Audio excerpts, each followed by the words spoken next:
집값 안 떨어진다 안 떨어진다, 뭐 지수가 꺾였을 뿐이지 그거는 거래량이 줄어서 그런 거고, 거래량이 줄었기 때문에 지수가 떨어지는 거지 실거래 가격은 계속 오르고 있다, 이런 이야기를 굉장히 많이 했었죠. 특히 특정 지역에, 예를 들어 강남이라든가. 그런데 지금 실거래가가 굉장히 많이 떨어지고 있다는 게 나타나고 있죠. 곳곳에서. 금리 올라도 실수요자만 잡고 집값은 안 잡힌다. 중산층 부담만 가중시킬 가능성이 높다. 이분께 한번 물어볼게요. 중산층의 기준이 뭐예요? 집만 가지고 있으면 다 중산층이라고 생각하나 본데, 중산층은 뭐예요? 집을 가지고도 여유롭게 생활할 수 있는 사람들이 중산층이죠. 우리나라 지금 영끌족들 금리 인상에 나 죽습니다 하고 있는 사람들이 중산층으로 보여요? 그 사람들 다 서민층이에요. 중산층은 누구예요? 집값이 저렴한 시기부터 집을 가지고 있어서 내 집으로 오래 살면서 월급 벌어서 생활 충분히 하고 소비 충분히 하고 차도 타고 다니고, 이런 사람들이 중산층이지. 그리고 금리 인상이 지금 집값을 잡기 위해서 자꾸 이야기하는 것처럼 보이는데, 아니 은행권에 있는 사람이 그걸 몰라요? 은행권 전문가들이 왜 저런 얘기하냐. 쉽게 말씀드릴게요. 한 가지만 봅시다. 자, 갭투기 30채 한 사람이 있다고 합시다. 이 사람이 무너지면 어떻게 돼요? 이 사람 빚도 얼마 안 냈을 텐데. 그러면은 30명의 전세 피해자가 옵니다. 이 사람들 한꺼번에 구제해야 돼요? 한꺼번에 날아갈 수 있죠? 근데 이거를 다 팔아서 실수요들이 각각 한 채씩 30채를 샀다고 해봅시다. 이 중에서 부담 심해가지고 한 5명 무너진다고 해도 전세 30명 무너지는 것만큼 피해가 클까요? 은행에서? 그러니까 과거 글로벌 금융위기 때도 오른다 집 팔지 말고 버텨라, 그러면 요 5명도 안 나온다, 한 2명 나온다, 진짜 못 사는 사람들. 이런 식으로 지금 계속 다주택자들이 잘 분산할 수 있게, 그리고 가진 사람들은 집값이 떨어지더라도 이악 물고 버틸 수 있게 만드는 거다. 주택 매수 심리보다 공급 부족 사태가, 이 사람은 공급 무세인데 한 가지만 이야기할게요. 수요 공급이라면서요. 근데 왜 자꾸 수요 얘기 안 하고 공급 이야기를 하냐. 매수 심리가 따르는 게 수요인데 인구가 줄고 있고 주택은 늘고 있는데 공급 부족이라는 이유는 뭐 때문이에요? 수요들이, 심리가 있기 때문에. 원래 투기 수요들, 가수요들이 먼저 우르르 들어오면서 심리 확 올려놓고 그들이 팔면서 마지막에 실수요들한테 떠넘기면서 집값 계속 오르는 심리 만들어주니까 결국엔 수요의 문제예요. 공급 부족이라고 했으면 글로벌 금융위기 때는 왜 떨어졌어요? 글로벌 금융위기 때가 공급이 제일 적었고, 또 한 가지는 글로벌 금융위기 때보다 지금이 주택수가 더 많죠. 말도 안 되는 소리다. 수요 공급인데 왜 이야기할 땐 공급만 이야기를 하냐. 그렇다면 모르니까 공급 무세를 하고 있다는 거죠. 모르니까 공급 무세라고 안 하면 교수 자격이 없는 거죠. 아는데도 속이고 있으면. 자, 그리고 어때요? 집값 떨어지고 있다. 자, 전문가 40%가 지금이 고점이라고 했다. 그래서 맨날 지금 언론에 나오는 사람들 전문가 5명, 전문가 3명 이런 식으로 뽑아서 이야기하면 다 오른다고 그러는데, 50명 대상으로 했는데 정점이 20명, 상승 후반기가 27명, 그리고 장기 상승 예상한 사람 2명. 익명으로 하니까 이렇게 나오네? 근데 이 2명 같은 사람들만 기가 막히게 뽑아서 기사를 쓰고 있죠. 저 2명이 이 2명 아니에요? 그러면서 계속 뭐라고 했어요? 강남 하락 안정화되고 있다 정부에서 이야기하는데 강남은 아직 오른다. 그러면서 집값 상승의 진원지인 강남이 하락세가 뚜렷해야 한다, 이 이야기를 했죠. 그리고 뭐라고 그랬어요? 강남은 신고가 행진. 그러면서 신고가한 단지들만 이야기했죠. 음마가 얼마에 거래됐다느니, 그 다음에 아크로 리버파크가 얼마에 거래됐다느니, 이렇게 신고가들만 찍어서 이야기를 했어요. 그런데 실거래가 하락으로 전환했다. 서울 아파트 실거래가 변동 지수를 보니까 서울 전체적으로 하락하고 있는데 마이너스를 찍은 동네가 2군데가 나왔더라. 어디예요? 서부권하고 동남권. 그러면은 쉽게 이야기를 해봅시다. 실거래가가 마이너스다 라는 것은, 예를 들어서 10억짜리가 10채 있었는데 11억으로 거래가 한 4채 되고 9억으로 거래가 한 6채 되면은 실거래가가 마이너스가 되는 거죠. 간단하게 이야기를 해서. 자, 그랬을 때 이러면 오히려 얼마 안 떨어졌다 라고 볼 수 있는데, 신고가를 찍고 있다고 그랬어요. 10억짜리 10채가 있는데 이 중에서 막 신고가 찍는다고 뭐 15억 찍었네, 13억 찍었네, 막 이런 것들이 나오고 있다. 그리고 뭐 한 14억 찍고 뭐 16억 찍었네, 뭐 이렇게 나오고 있어요. 이렇게 신고가들이 많이 나왔다는 건 떨어진 것들이 막 5억, 6억 이렇게까지 떨어져야지 얘네를 극복하고 실거래가 지수가 하락으로 나올 수 있다는 얘기죠.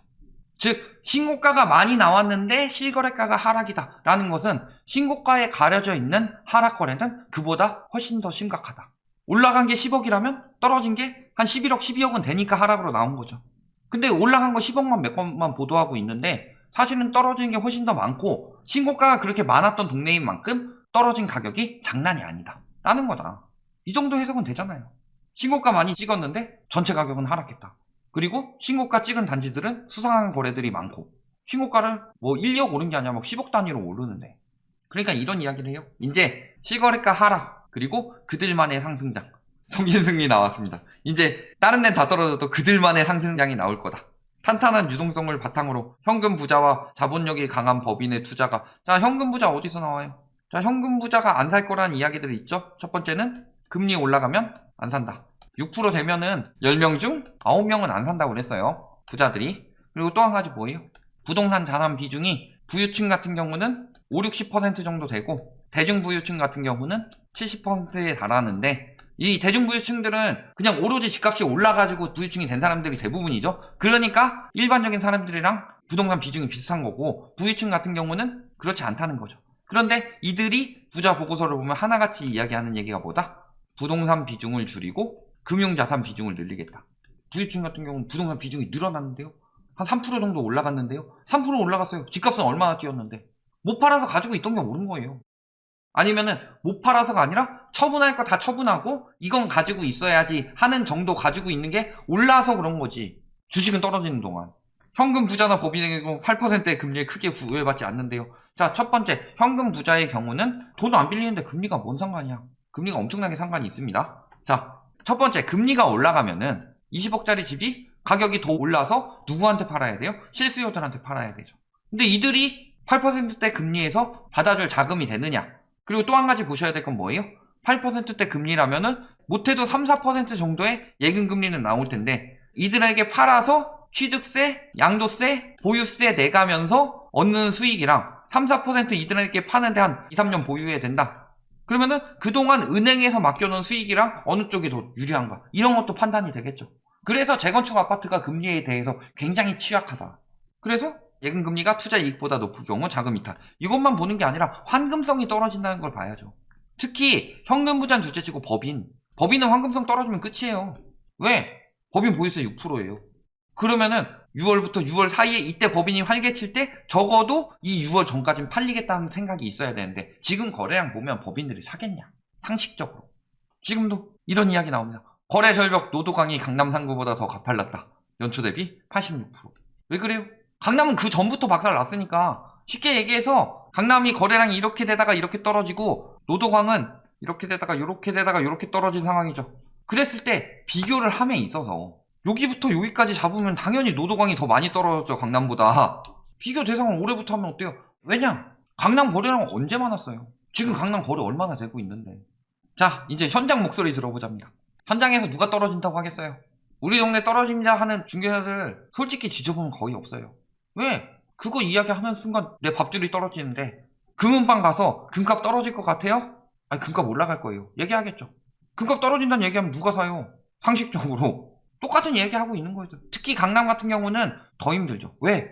저기는 한번 떨어지면 심리 주체가 안 되고, 첫 번째는 그거. 그 다음에 두 번째는 뭐예요? 그런 얘기 잘못하면은 강남 있는 사람들이 부동산 투기 얼마나 많이 하는데, 판교 신도시 처음에 들어올 때, 분당 신도시 처음에 들어올 때 다 강남 살던 사람들이 싹쓸이 한 거 아니에요. 그리고 또 한 가지, 떨어진다고 해서 못 팔게 되면은 거기는 임대료가 세서 버티지 못한다. 가서 물어보면은 집값 좀 떨어질 것 같아요? 아예 안 떨어져요. 강남은 절대 안 떨어져요. 이러면서 하나라도 더 팔아치려고 하겠지. 강남 아파트를 사는 사람들이 대부분 실수요인 그런 동네도 아닌데, 다 당연히 이 얘기해요. 시장에서는 누구한테 물어봤겠어. 강남 사는 사람들을, 입주민들한테 물어봤겠어요. 그 사람들 집값에 얼마나 민감한 사람들인데.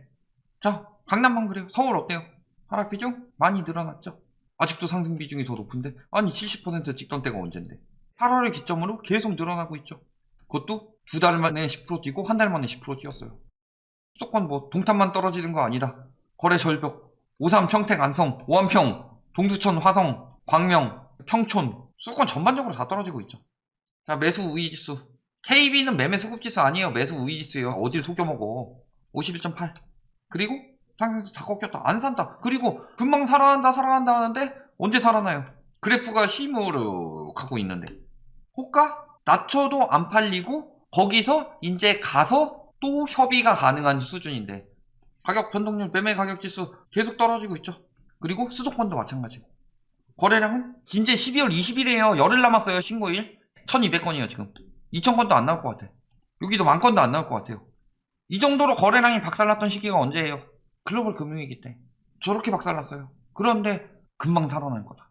그 일시적으로 잠깐 나왔다 갑자기 상승하게 되는 완화책 같은 미친 정책 안 나오면은 장기적으로 갈 거고, 그런 거 나오면은 무슨 일 된다? 2009년에 잠깐 반짝 올랐다 다시 떨어지는 그런 상황이 나올 거다. 지방도 맨날 공급폭탄 이야기하는데 세종이 여태까지 공급이 얼마나 많았는데, 뭐 세종 뚝뚝 떨어지고 대전 떨어지고 대구는 말할 것도 없고 울산 떨어지고 다 떨어지고 있죠. 지방 아파트도 지금 뭐 아직 마이너스로 안 갔다고 하더라도 대전 어때요? 분위기. 울산 분위기 어때요? 부산은 어때요? 광주가 그나마 기사가 덜 나오는 편이죠. 딴 데보단 덜 떨어지고 아직 높으니까. 근데 광주도 마찬가지죠. 결론, 실거래가 하락 시작됐다. 지금도 계속 아니다 이야기하는 이유는 뭐예요? 역대급 거품으로 역대급 불패 심리가 생겼기 때문이죠. 글로벌 금융위기 때도 안 떨어진다 안 떨어진다. 지금은 얼마나 더 심하겠어요. 인터넷도 더 활성화 됐겠다. 청년층들 막 그때는 별로 유명하지도 않던 유튜브로 선동하기 좋겠다. 그냥 얼굴 내놓고서 전문가입니다 혹은 난 전문가는 아니지만 돈 많이 번 사람입니다 이런 식으로 해서 그만큼 선동이 더 잘 된 시장이고, 그러니까 코로나로 인해 금리 떨어졌는데 저금리니까 집 살 때다라는 소리가 나오지. 그리고 그때 물린 사람들 지금 완전히 위험하죠. 그때는 빠져나갈 구멍이라도 있었어요. 금리를 낮추기라도 했죠. 지금은 그게 가능하냐. 요거 잘 생각해 보시면은 실거래가 올라갈지 떨어질지 앞으로 답 나옵니다. 여기까지 말씀드리겠습니다.